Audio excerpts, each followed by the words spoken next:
जिंदगी का चैलेंज जिस शिद्दत से हमारे सामने आया है, उसे मद्देनज़र रखते हुए हमें अपनी शरअ ख़वानदगी को बढ़ाने के लिए सख्त मेहनत और कोशिश की ज़रूरत है।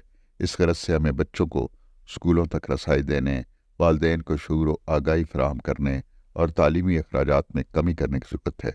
इसके साथ साथ हमें स्कूल के माहौल को पुरकशिश बनाना होगा और सदर, मुअल्लिम, असातिज़ा, वालिदैन और तलबा को बाहम मिलकर काम करना होगा। ड्रॉप आउट के चैलेंज से निपटने के लिए 4 सतह पर इक़दामात की ज़रूरत है।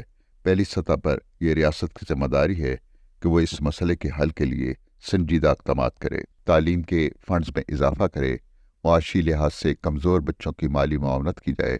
इसके लिए हुकूमती सतह पर रहनुमाई और मुशावरत की ऐसी वोकेशनल एकेडमियाँ कायम करने की ज़रूरत है जहाँ बच्चों को हुनर सिखाकर बेहतर ज़िंदगी गुजारने के काबिल बनाया जाए। स्कूल में सज़ा के हवाले से महज कानून